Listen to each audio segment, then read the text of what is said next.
Assalamualaikum warahmatullahi wabarakatuh. Selamat datang di lintasan misteri, tempat di mana cerita tak hanya sekedar kisah, melainkan bisikan gelap dari dunia yang samar antara nyata dan gaib. Malam ini, izinkan saya membawa Anda menyusuri lorong sunyi, tempat di mana bayangan lebih jujur daripada cahaya. Tempat di mana setiap napas hutan, setiap tetesan air menyimpan rahasia yang tak pernah terucapkan. Dengarkan baik-baik. Karena apa yang akan Anda dengar bukanlah dongeng untuk pengantar tidur, melainkan kisah yang lahir dari tanah, dari darah, dari arwah yang menolak diam. Tarik napas dalam-dalam. Rasakan dinginnya udara yang merambat ke tengkuk. Dan biarkan telinga Anda menangkap suara-suara samar di balik cerita ini. Sebab sekali Anda melangkah masuk, tak ada jalan kembali. Jejak bau busuk dari perut ular piton raksasa. Malam itu, udara kering merayap dari hutan Kalimantan seperti nafas hewan purba yang menolak mati, membawa bisikan samar yang membuat bulu kuduk berdiri tanpa alasan yang jelas, seolah tanah dan pepohonan menyimpan cerita yang tidak ingin mereka bagikan.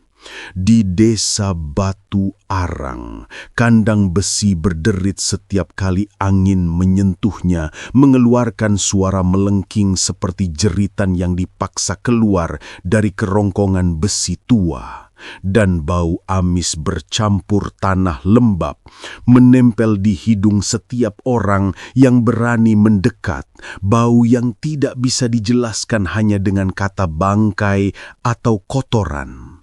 Karena di baliknya ada sesuatu yang lebih pekat, lebih busuk, seakan-akan waktu sendiri membusuk di sana. Fajar, seorang pemuda kurus dengan mata cekung yang terbiasa bangun sebelum ayam jantan berkokok, melangkah dengan senter kecil di tangannya.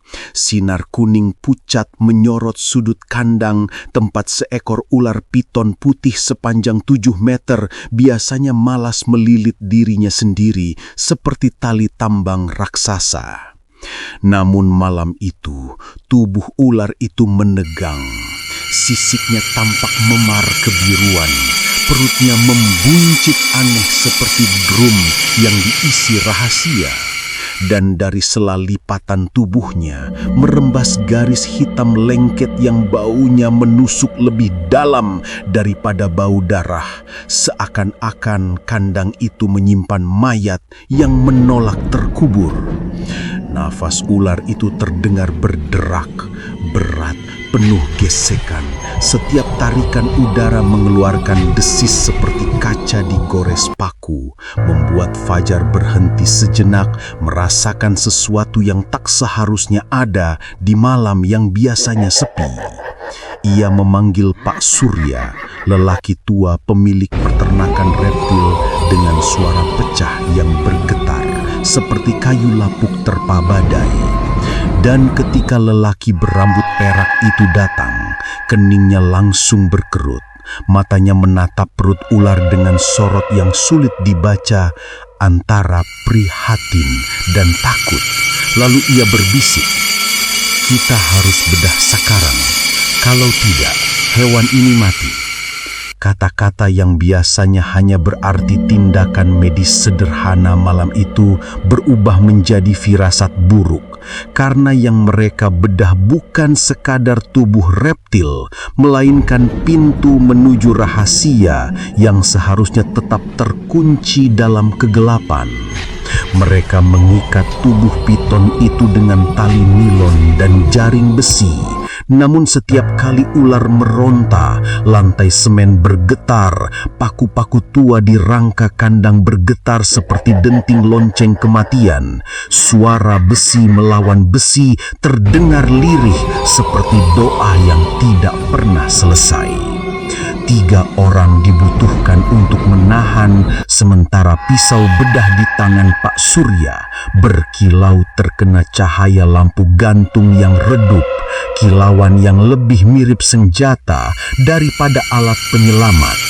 Sayatan pertama dibuka pelan, dan seketika udara meledak dengan bau busuk yang tak terbayangkan.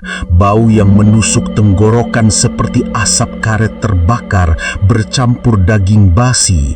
Cairan kehijauan mengalir bercampur serpihan jaringan membuat mata Fajar berair dan perutnya berontak ingin memuntahkan isi yang tak ada.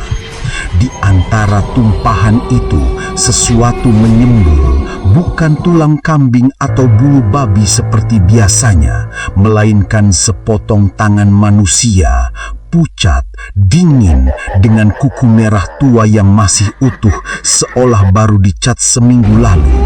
Fajar terhuyung, lututnya menghentam lantai keras, sementara pisau bedah dari jemari Pak Surya jatuh dan memantul sekali. Bunyinya nyaring seperti dentuman pintu penjara yang terkunci dari luar. Kandang itu mendadak senyap, hanya desis ular yang melemah, dan dalam keheningan itu waktu seperti berhenti, memberi ruang bagi rasa ngeri merayap dari dasar perut, merambat naik ke tengkuk, lalu meledak di kepala mereka, menjadikan udara sekitar lebih berat, lebih padat, seakan tidak ada oksigen yang cukup untuk bernafas. Sepotong tangan itu seakan berbicara tanpa suara, menuduh, meminta, sekaligus mengutuk, karena yang mereka temukan bukan hanya bagian tubuh manusia, melainkan rahasia berdarah yang ditelan ular, rahasia yang bukan milik hutan, bukan milik kandang, melainkan milik manusia yang memilih bersembunyi di balik kegelapan. Desa pun membeku. Malam kemarau berubah menjadi liang lahat, dan apa yang terjadi di kandang itu akan merambat ke setiap rumah, setiap lorong, setiap doa yang dibisikkan di musola kecil desa. Karena sejak tangan pucat itu muncul, tak ada lagi yang bisa menganggap malam di Batu Arang sekadar malam biasa. Bau busuk itu bukan lagi sekadar tanda kematian hewan, melainkan pertanda bahwa sesuatu yang lebih besar, lebih gelap telah membuka pintunya, dan siapapun yang berdiri di dekatnya hanya punya 2 pilihan: menutup mata dan berpura-pura tidak melihat, atau menatap dalam-dalam dan siap kehilangan kewarasan mereka sendiri. Tangan pucat dengan kuku merah tua menggemparkan desa. Ketika tangan itu jatuh ke lantai kandang, dengan kuku merah tua masih menempel, seakan baru saja diwarnai oleh jemari yang mencintai kehidupan, desa Batu Arang terjerat dalam keheningan yang bukan lagi biasa, melainkan keheningan yang membawa beban, seperti langit yang terlalu syarat awan hitam dan hanya menunggu saat untuk runtuh. Fajar beringsut mundur, tubuhnya gemetar, matanya membelalak. Suara dari kerongkongan hanya keluar sebagai desis patah, karena otaknya belum mampu menerima kenyataan bahwa apa yang selama ini hanya kabar burung tentang pekerja tambang yang hilang, kini tergeletak di depan matanya, nyata, dingin, dan tak terbantahkan. Pak Surya yang biasanya dikenal tegar pun berlutut, Tangannya bergetar saat mencoba menutup luka sayatan di tubuh ular piton itu. Bukan lagi untuk menyelamatkan sang reptil, melainkan untuk menutup pandangan. Seakan dengan menutup luka itu, ia bisa menghapus kehadiran tangan manusia yang sudah membuat malam berubah jadi mimpi buruk. Bau busuk menyebar keluar kandang, menempel di udara kering, terbawa angin kemarau, dan dalam waktu singkat menembus dinding-dinding bambu rumah warga, membuat beberapa orang terbatuk tiba-tiba tanpa tahu bahwa yang mereka hirup bukan sekedar aroma bangkai, melainkan kabar duka yang tak lama lagi akan meruntuhkan ketenangan desa. Suara-suara lirih mulai beredar di jalanan tanah. Ada yang mati di kandang Pak Surya. Ular itu memuntahkan manusia. Tangan perempuan, kukunya masih merah. Bisikan itu menyebar seperti api di ladang kering. Setiap telinga yang mendengar akan menelan ludah. Setiap mulut yang mengucapkan akan gemetar. Dan setiap mata yang menatap langit malam akan merasa seolah ada bayangan hitam menunggu di balik bintang yang redup. Tak lama, orang-orang mulai berdatangan. Wajah mereka pucat diterangi lampu minyak. Kaki-kaki berdebu berlari. Dan ketika mereka tiba di kandang, garis polisi belum terpasang. Tapi ketakutan sudah menjalar lebih cepat daripada sirine yang belum sempat dipanggil. Para ibu menutup mulut dengan selendang. Anak-anak menangis dipeluk erat. Sementara lelaki tua Ustadz Rahman berdiri dengan tongkatnya. Matanya menyipit menatap tangan pucat itu, lalu berbisik dengan suara serak. Ini bukan sekedar bangkai. Ini adalah peringatan. Sesuatu yang lebih besar sedang mengintai kita. Kata-katanya meluncur lirih tapi menancap, membuat orang-orang menatap satu sama lain dengan sorot ketakutan yang sama. Seakan-akan mereka semua sadar bahwa sejak malam itu, desa tak lagi aman, tak lagi sederhana, tak lagi sama. Fajar masih duduk di lantai. Senter kecilnya bergetar di tangannya. Sorot cahaya menari-nari di atas kuku merah tua itu membuatnya tampak seolah-olah masih hidup. Seolah perempuan yang kehilangan tangannya masih berusaha keluar dari perut ular untuk menceritakan nasibnya. Seseorang menjerit. Jeritan perempuan muda yang tak tahan melihat jemari dingin itu.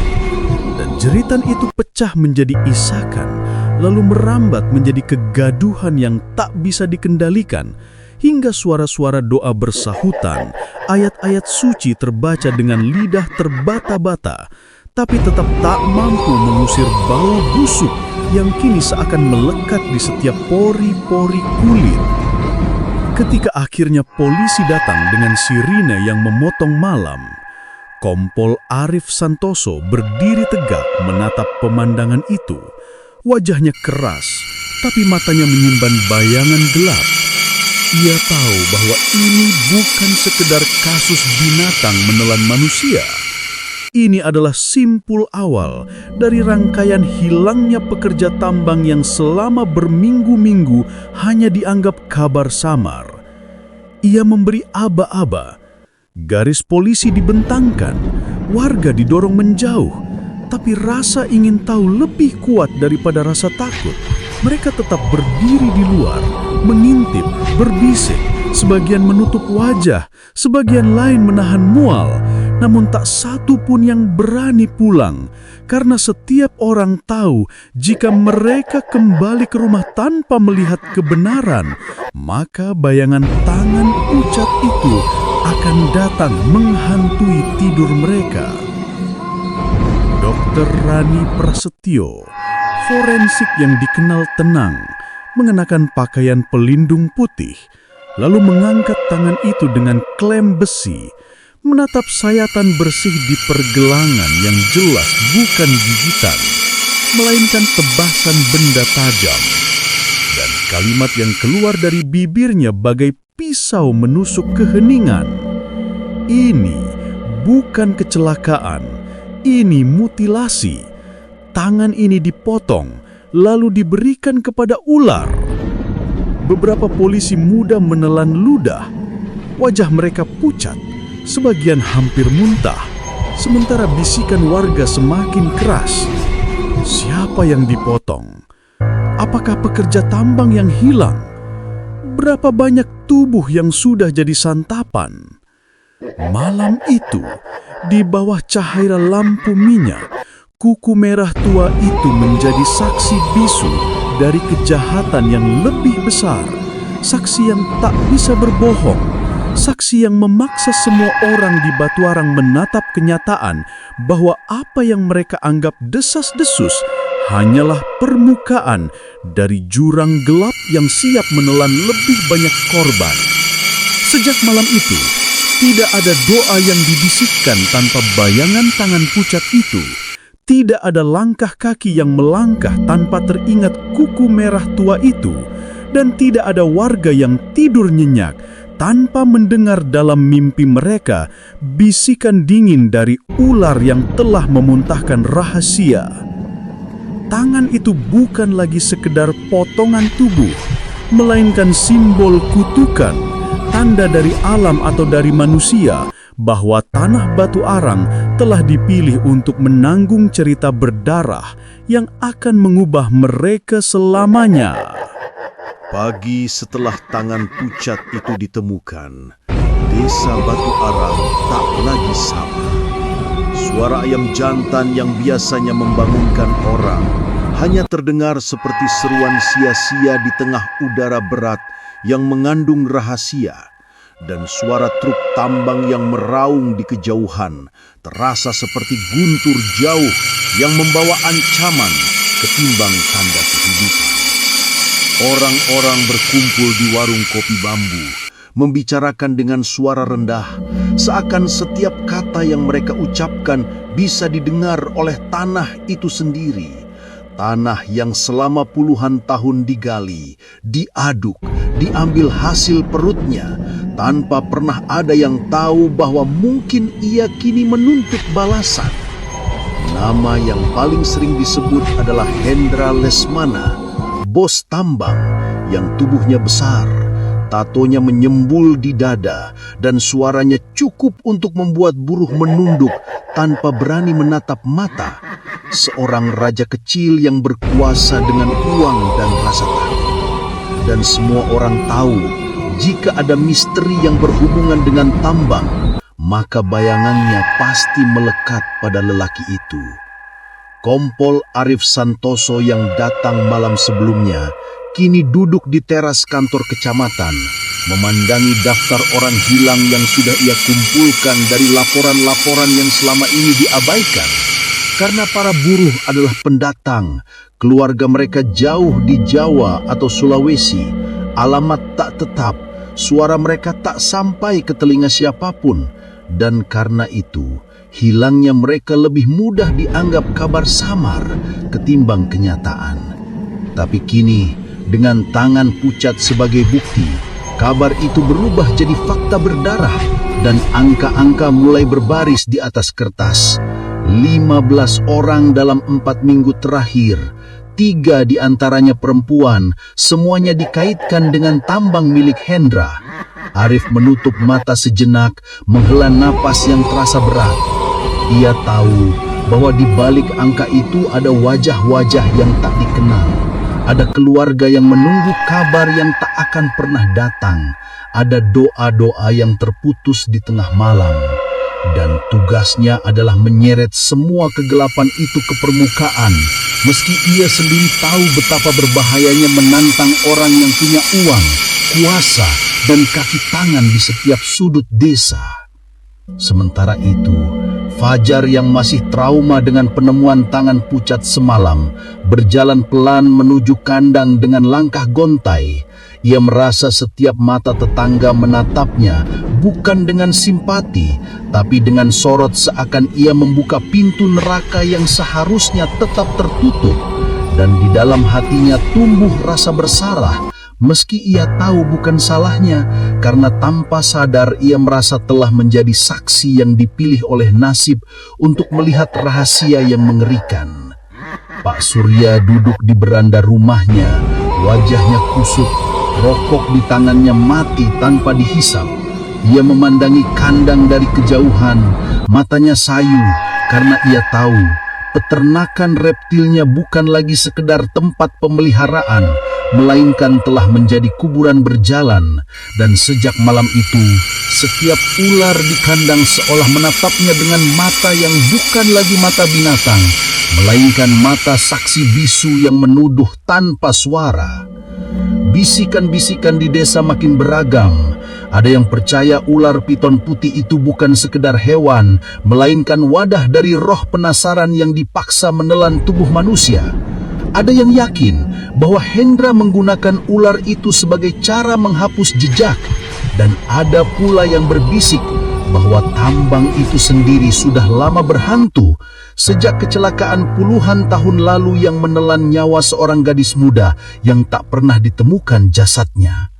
Cerita-cerita itu berputar seperti pusaran air hitam, semakin lama semakin dalam, semakin sulit dibedakan mana fakta mana mitos, tapi semuanya mengarah ke satu titik: tambang, tambang, tambang. Kompol Arif memutuskan untuk menyelidiki lebih jauh. Yang memanggil anak buahnya, Ibda Dimas, seorang penyidik muda dengan insting tajam, dan Briptus Sari Lestari, gadis berwajah lembut yang matanya menyimpan keberanian. Bersama mereka, ia merancang penyamaran sebagai tim verifikasi geologi, pura-pura memeriksa limbah dan pipa-pipa tua agar bisa masuk ke wilayah tambang tanpa membangkitkan kecurigaan Hendra. Di dalam hati Arif, ia tahu setiap langkah yang mereka ambil sama saja seperti menuruni tangga ke ruang bawah tanah yang gelap, yang dimana mungkin ada pintu yang tak akan pernah bisa mereka buka kembali. Tapi ia juga tahu bahwa diam berarti membiarkan lebih banyak buruh hilang, lebih banyak tubuh yang akan dibuang ke kolam mati atau perut ular. Malam sebelum operasi itu dimulai, angin berhembus kencang, membawa debu tambang menutupi bulan. Suara mesin dari kejauhan terdengar seperti erangan raksasa yang kesakitan. Dan di musola desa, Ustadz Rahman berdiri lama menatap arah barat, tempat tambang berada, lalu berbisik kepada jamaahnya, "Kita harus berdoa lebih keras malam ini, karena besok ada yang akan mencoba membuka kunci yang lama terkunci." Kata-katanya membuat beberapa orang menunduk dengan air mata, bukan karena mereka mengerti sepenuhnya apa yang akan terjadi, tapi karena hati mereka merasakan sesuatu yang besar sedang mendekat, sesuatu yang tak bisa dihindari. Rahasia gelap tambang itu bukan lagi rahasia bagi beberapa orang, melainkan luka yang disembunyikan, luka yang setiap malam meneteskan darah ke tanah, darah yang kini menuntut untuk disuarakan. Dan ketika fajar berikutnya tiba, dengan langit kemerahan seperti luka yang baru dibuka, truk tua warna hijau zaitun bergerak keluar dari halaman Polres Kutai Timur, membawa 4 orang dengan wajah tegang, menyamar, tapi di balik kacamata hitam dan map tebal, mereka tahu bahwa mereka sedang menuju ke jantung kegelapan, menuju tambang yang tidak hanya menyimpan batu dan logam, tapi juga jeritan, mayat dan rahasia yang selama ini berusaha ditelan bumi. Mereka menyebutnya kolam mati. Sebuah genangan air kelabu di tepi belukar barat yang anehnya tak pernah kering, meski kemarau memamah hutan sampai retak. Airnya diam, tenang di permukaan, namun dari dasar sering muncul gelembung kecil yang membawa bau tengik menusuk, bau yang seperti berasal dari perut bumi yang enggan membagi rahasianya pada manusia. Warga desa sejak lama menghindari tempat itu. Hanya sedikit yang berani mendekat, biasanya untuk sekedar memotong jalan. Itu pun dengan dada berdebar, karena mereka percaya di bawah permukaan kolam ada roh-roh yang ditenggelamkan sejak masa tambang tua, roh yang tak pernah diupacarai, roh yang menunggu kesempatan untuk menenggelamkan siapapun yang berani mengganggu ketenangan mereka.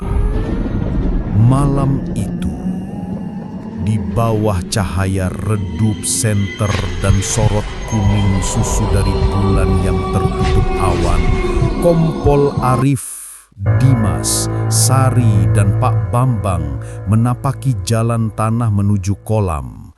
Tanahnya lembek, setiap langkah meninggalkan bekas, seperti tangan gaib yang menarik kaki agar tak bisa mundur. Ranting-ranting patah di sekitar mereka, udara lembab, dingin, padahal musim kering. Dan setiap napas terasa berat, seolah kolam itu sudah menghisap oksigen sebelum mereka tiba. Semakin dekat, bau busuk semakin pekat membuat Sari terbatu kecil. Matanya berair, tapi dia tetap menyalakan senter menelusuri tepian, dan di antara rumputan ia menemukan jejak ban besar yang menurun ke arah kolam, lebih lebar daripada ban pick-up biasa. Bekasnya dalam, tanahnya tertekan berat, dan kilau mundur hitam menempel di sisi. Lumpur yang tidak sama dengan tanah sekitar, lebih pekat, lebih gelap, seakan berasal dari kedalaman yang berbeda.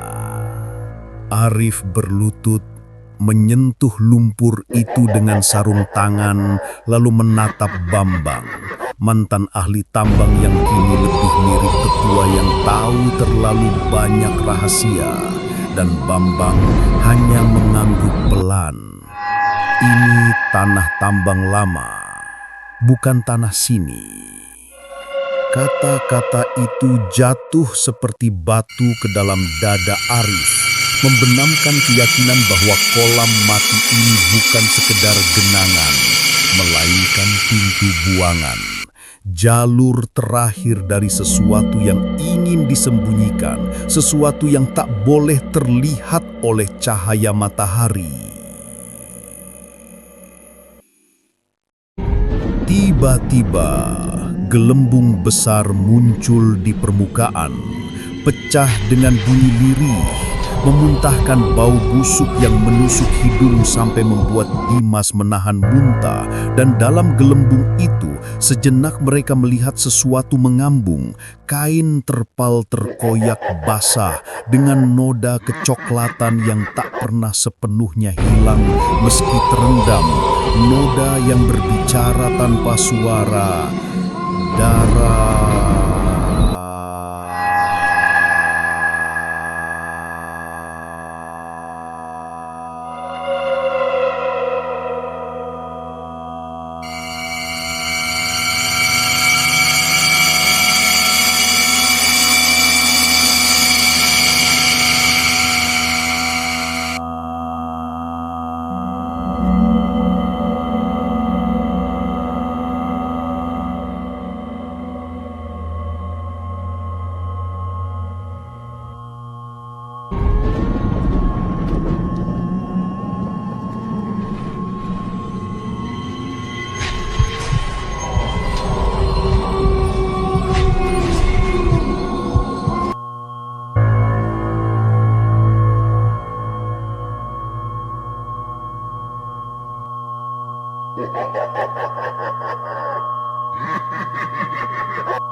dendam, darah, dan bayangan Ayu Lesmana di Tambang Lama. Nama itu muncul berulang-ulang dalam bisikan, dalam mimpi, dalam doa yang pecah di bibir orang-orang desa. Ayu Lesmana, seorang gadis yang dulu pernah tinggal di barak buruh tambang. Wajahnya lembut, matanya bening seperti embun pagi. Senyumnya membawa cahaya bahkan ke dalam lorong-lorong kotor, tempat para pekerja menggali batu hitam dari perut bumi. Ia hilang bertahun-tahun lalu dalam sebuah malam yang penuh badai, ketika teriakan terdengar dari arah Tambang Lama. Dan sejak saat itu, tak ada yang pernah menemukannya. Tak ada jasad, tak ada tanda. Hanya cerita yang berputar tentang seorang gadis muda yang tubuhnya ditelan oleh tanah basah. Tubuh yang sampai hari ini tak pernah dikubur dengan doa. Warga percaya hilangnya Ayu bukanlah kecelakaan, melainkan bagian dari rahasia kotor yang sengaja ditutup rapat. Rahasia yang berhubungan dengan Hendra Lesmana, sang bos tambang, yang kebetulan memiliki nama keluarga sama, meskipun garis darah mereka tak pernah diakui secara terang. Orang-orang berbisik bahwa Ayu adalah anak dari istri kedua ayah Hendra, seorang perempuan desa yang ditinggalkan, dan bahwa keberadaan Ayu adalah noda dalam kebanggaan keluarga Lesmana. Noda yang membuat Hendra melihatnya bukan sebagai saudara tiri, melainkan ancaman yang harus dihapus dari dunia. Malam-malam setelah penemuan tangan pucat dan kolam mati, bayangan Ayu mulai hadir lebih kuat, bukan sekadar dalam cerita, melainkan dalam penglihatan, dalam ketukan pintu yang tak ada orangnya, dalam suara tangis yang terdengar di barak kosong. Fajar sendiri mengaku melihat seorang gadis berambut panjang berdiri di mulut tambang lama. Batunya putih lusuh, wajahnya tak jelas, tapi matanya menyala samar seperti bara. Dan ketika ia mencoba mendekat, tubuh itu menghilang, hanya menyisakan bau tanah basah dan suara bisikan. Aku tidak pernah dikubur. Aku masih di sini.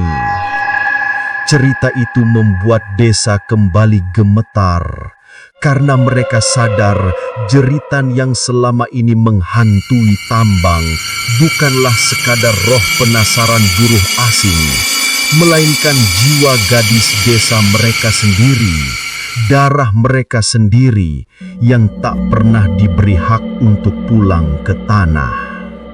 Kompol Arif meneliti arsip lama, menemukan laporan hilang yang sudah lusuh, tertanggal belasan tahun lalu, ditandatangani dengan tergesa, tanpa tindak lanjut. Laporan yang sengaja dikubur dalam laci berdebu, sama seperti jasad Ayu yang mungkin terkubur entah di mana.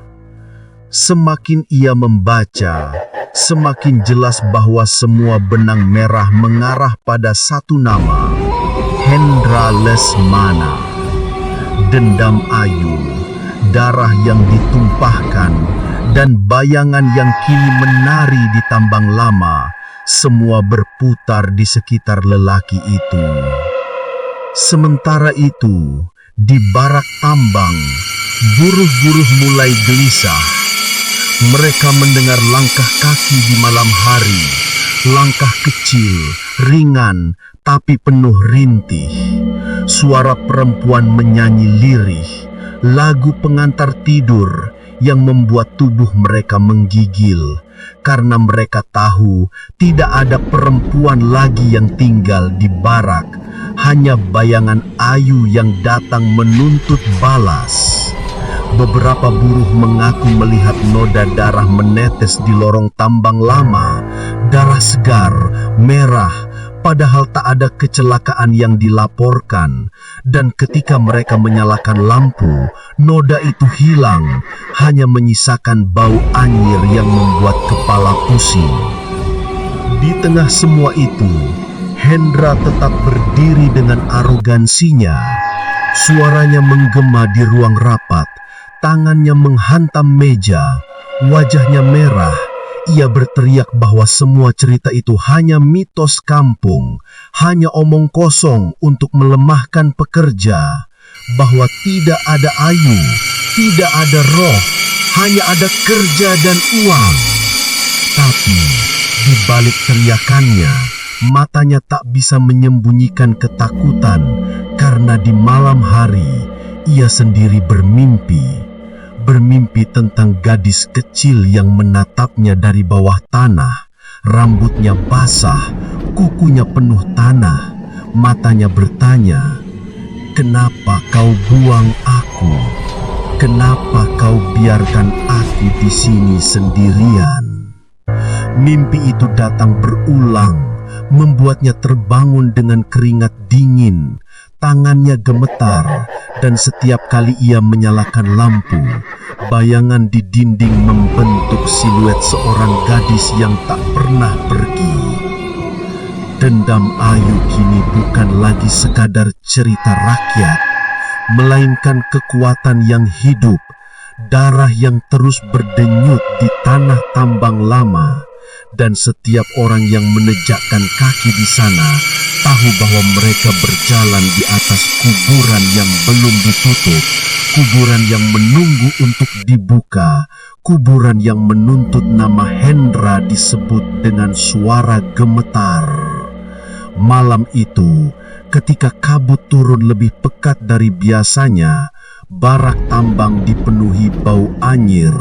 Anjing-anjing desa melolong panjang, dan di mulut tambang lama terlihat sesosok gadis berdiri tiam. Bajunya lusuh, rambutnya tergerai, wajahnya samar, tapi matanya bersinar merah, menatap ke arah desa, menatap ke arah Hendra, seolah berkata, "Waktumu hampir habis. Aku menunggu di sini." Sejak malam itu, tak ada yang berani menyebut nama Ayu Lesmana dengan nada biasa. Setiap bibir yang mengucapkannya akan menurun pelang, penuh hormat sekaligus gentar, karena mereka tahu bayangannya masih ada. Dendamnya belum terbalas, darahnya belum tenang, dan tambang lama tetap menyimpan denyut roh yang menolak diam. Pengadilan akhir. Kebenaran keluar dari perut bumi. Malam itu, langit Batu Arang seperti terkoyak. Awan hitam menutup bulan. Angin berputar membawa debu tambang yang pahit di lidah, dan suara gemuruh dari dalam perut bumi terdengar bagai gendarang perang yang dipukul ruh-ruh lama. Di tambang tua yang sudah lama ditinggalkan, Kompol Arif, Dimas, Sari, dan beberapa buruh yang berani berdiri dengan wajah pucat menyalakan lampu sorot mengarah ke lubang besar, tempat bayangan Ayu Lesmana sering terlihat. Tempat jeritan tanpa suara sering terasa, dan tempat bau anyir seakan tak pernah pergi. Hendra Lesmana dibawa ke sana dengan tangan terikat. Tubuhnya masih tegak, tapi matanya liar, berusaha mencari celah untuk melawan. Meski dalam hatinya ia tahu tidak ada pistol, tidak ada uang, Tidak ada anak buah yang bisa menyelamatkannya dari pengadilan yang lebih tua daripada hukum manusia. Suara Ustadz Rahman memecah malam, pelan tapi berat. Setiap tanah akan menuntut darah yang ditumpahkan di atasnya. Dan malam ini, tanah batu arang menuntut balasan. Kata-kata itu membuat bulu kuduk bergemang, membuat napas tersangkut di tenggorokan. Dan ketika lampu sorot menyinari lubang tambang, terlihat kilatan basah di dinding batu, seperti darah yang merembes perlahan dari pori-pori bumi sendiri. Tiba-tiba tanah bergetar, debu berjatuhan dari langit-langit tambang, dan dari kedalaman terdengar suara lirih, suara perempuan bernyanyi, nyanyian yang dulu Ayu kumandangkan untuk menenangkan anak-anak buruh, nyanyian lembut yang kini terdengar patah, penuh luka, dan menembus jantung semua yang mendengar. Sari terisak, fajar berlutut, dan bahkan polisi yang biasa berhadapan dengan mayat pun merasa kakinya gemetar.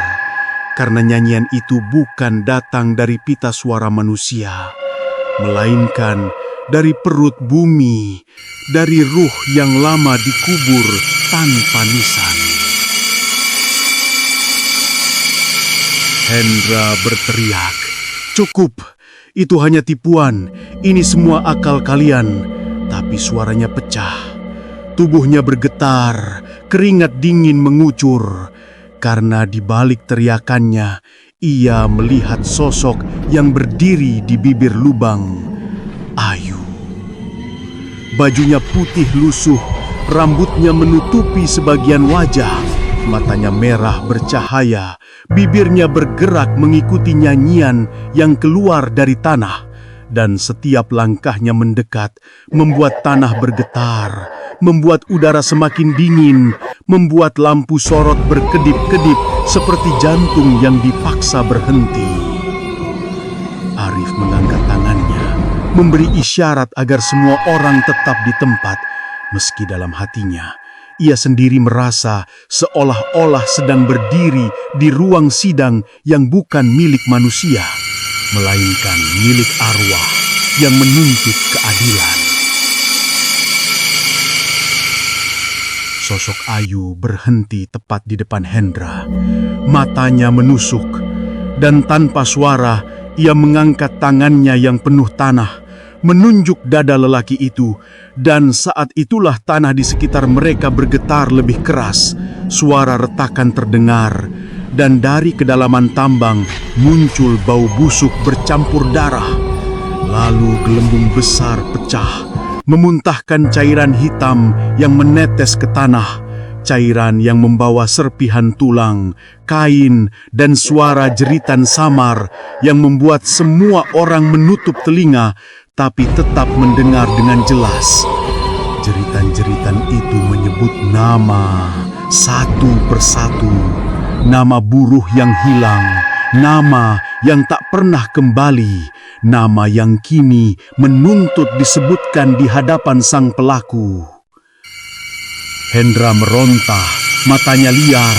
Ia berteriak bahwa semua itu tidak nyata, bahwa itu hanya imajinasi. Tapi tubuhnya goyah, wajahnya pucat, dan saat ia jatuh berlutut dari tanah tepat di bawahnya, muncul tangan pucat dengan kuku merah tua, sama persis seperti yang pernah ditemukan di perut ular, meraih pergelangan kakinya, mencengkeram erat, menariknya perlahan ke arah lubang tambang. Teriakan Hendra pecah, menggema ke seluruh lembah, tapi tak ada yang maju menolong, karena setiap orang tahu ini bukan lagi urusan manusia. Ini adalah pengadilan yang digelar bumi, dipimpin arwah yang menolak dilupakan. Sosok Ayu semakin jelas. Wajahnya kini tampak, pucat, penuh luka, namun matanya menggobar, dan ia berbisik, hanya sekali, tapi cukup untuk membuat malam runtuh. Kau tak bisa lari dari darahmu sendiri. Dan dengan bisikan itu, tanah di bawah Hendra pecah. Tubuhnya ditarik ke dalam kegelapan, jeritannya memanjang, lalu hilang, hanya menyisakan bau besi dan debu yang beterbangan. Hening menggantung, hanya nyanyian lirih Ayu yang tersisa. Lalu tubuhnya perlahan memudar, meninggalkan tanah basah yang retak dan cahaya bulan yang akhirnya muncul dari balik awan. Menerangi wajah semua orang yang berdiri dengan mata basah, tubuh gemetar, hati penuh gentar sekaligus lega. Malam itu, Batu Arang menjadi saksi pengadilan akhir yang tidak tercatat di buku hukum, tapi terpatri di tanah, di air, di udara, di setiap doa yang akan dibisikkan di musola desa. Kebenaran akhirnya keluar dari perut bumi, bukan dalam bentuk dokumen, bukan dalam bentuk pengakuan, melainkan dalam bentuk arwah yang menuntut, darah yang membalas, dan bumi yang akhirnya berbicara dengan suaranya sendiri. Sejak malam itu, tak ada lagi yang berani menyentuh tambang lama, tak ada yang berani melangkah ke kolam mati, tak ada yang berani meremehkan bisikan malam, karena semua tahu pengadilan arwah lebih adil daripada pengadilan manusia, dan siapapun yang menumpahkan darah tanpa doa akan selalu dipanggil kembali ke dalam perut bumi untuk mempertanggungjawabkan setiap jeritan yang ia ciptakan. Dan begitulah kisah ini berakhir. Bukan dengan cahaya terang, melainkan dengan bayangan yang masih berbisik di setiap sudut malam Batu Arang. Taman pucat, kolam mati, dendam Ayu Lesmana, dan jeritan yang keluar dari perut bumi akan terus menjadi pengingat bahwa kebenaran tak pernah benar-benar bisa dikubur. Ia hanya menunggu saatnya untuk muncul kembali bersama bau busuk dan darah yang menolak hilang. Ingatlah, setiap langkah di tanah yang basah, setiap desir angin yang tiba-tiba dingin bisa jadi adalah tanda bahwa ada mata tak terlihat yang menatap Anda dari balik kegelapan. Menunggu, menguji, mengingatkan. Terima kasih telah bersama kami di lintasan misteri malam ini.